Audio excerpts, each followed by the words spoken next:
Yeah, the God.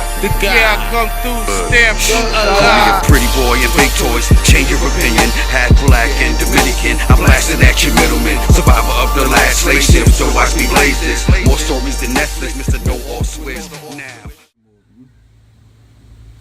Alright, how y'all doing? Guess it's the third episode of Self-Defense with H.R. Smith. On this one, I want to speak about philosophies and advice. First, I'm going to start with the women. Of course, we all have mothers, sisters, daughters, so forth, you know, and we would want to protect them. So I say to all the ladies, young, old, whatever the case is, all the ladies. I feel personally, every lady in America should have pepper spray or mace in their purse. Number one, it's not illegal. Number two, you will realize how that might save your life or help you get away, whatever the case is. So I wanted to say that. My thing to the women is, you're walking in a dark place, whether you're walking to your car at night, an alley, dark street, wherever it's a place you don't feel safe. You put your hand inside your purse and you put your hand on the mace, pepper spray, or whatever, because the thing is going to happen. Let's say you're walking down to your car. Your heart is already pumping because you're walking to your car. The thing is, somebody can jump out from behind the car, and now that heart that was already pumping is pumping double time. You're not going to sit here and tell me you have time to trace through your purse and get to it before that person or whatever somebody's trying to hurt you gets to you. If that's the case, you know, I hope that never happens or nothing. But you won't have time to reach in your purse, grab it, pull it out, use it before that person should get to you.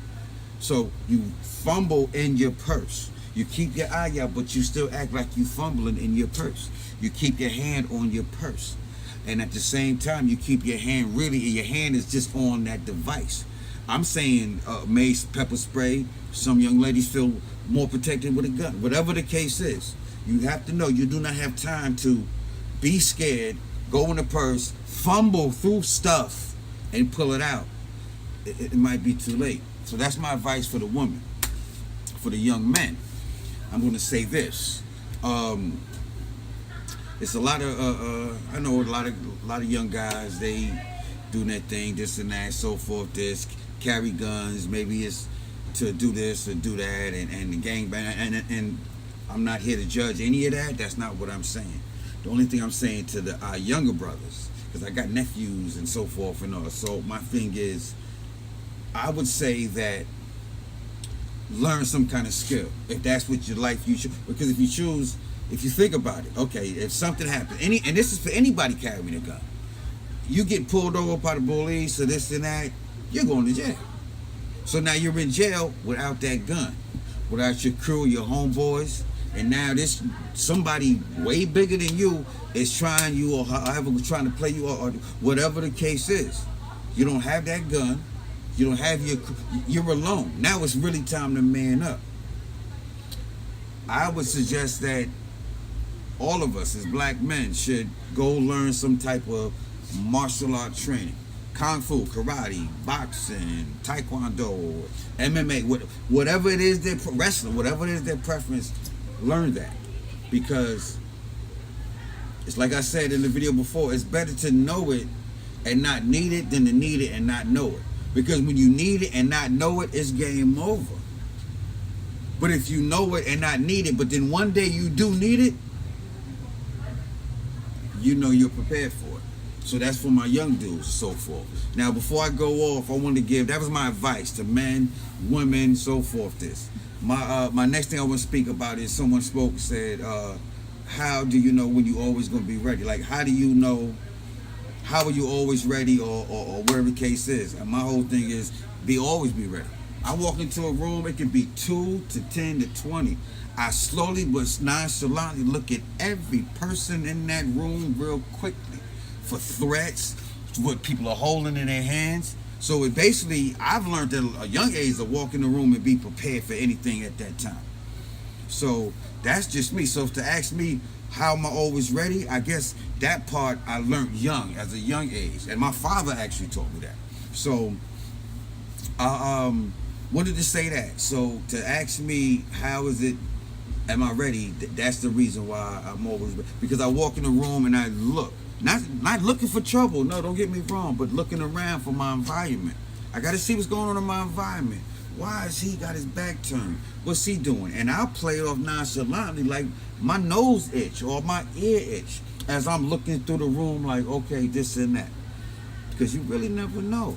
So remember, the name of my show is called Self-Defense. Everything I'm giving you is self-defense. Self-defense philosophy, self-defense advice. And another self-defense philosophy is this. Bottom line, I don't care how many YouTube videos you watch, how many fights you've seen, other than like in a boxing ring or so forth. You think about it. A person on the streets, I'm saying, will throw 1 or 2 punches. After those 2 punches, they want to wrestle. So keep in mind that if you know it's going to be 1 punch, 2, maybe 3, whatever the case is, sooner or later they're going to wrestle. You can look at all these YouTube videos. It's going to clearly show that every fight that pretty much is going down, you're seeing some wrestling. Unless somebody get dropped, first punch or whatever, boom, boom. It's 1-2 wrestle. So all I'm saying is prepare yourself for the part when they come in to wrestle. If it's he throws a blow, you dodge it. You throw a blow, and then he dodges it. Then he comes in to wrestle. He's coming in with his hands open. Back up. Bam. Uppercut. Simple as that.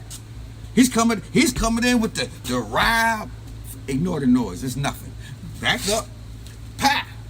Game over. Game over.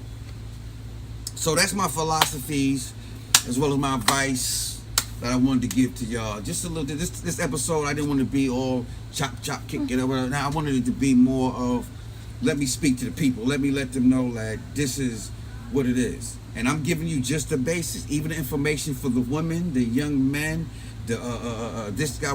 It was all just really basics that we should already know. But for those who don't know, I mean, I hope I taught you a little something.